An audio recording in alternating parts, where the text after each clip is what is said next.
শাওলাইয়া ময়লা ব্রিজের ওইখানে আপনার পানির ইন্ডিয়ার পানির অতিরিক্ত ছাবে এখানে যে ডাইভার্সন রোডটা বানাইছিল ব্রিজ কাজ চলমান, ডাইভার্সন রোডটা ভাঙি গেছে।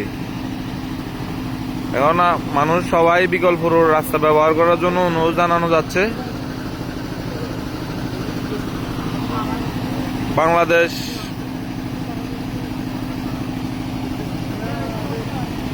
দেখেন পানির কি পরিমাণ স্রোত।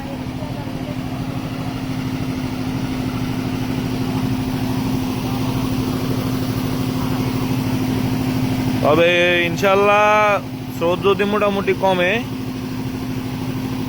আমরা কর্তৃপক্ষের সাথে কথা বলছি, কমার সাথে সাথে আবার এটা বরাদ করে দেওয়া হইব। এখন অতিরিক্ত বৃষ্টির কারণে এই সমস্যা। আপাতত বিকল্প পথ ব্যবহার করুন। ধন্যবাদ।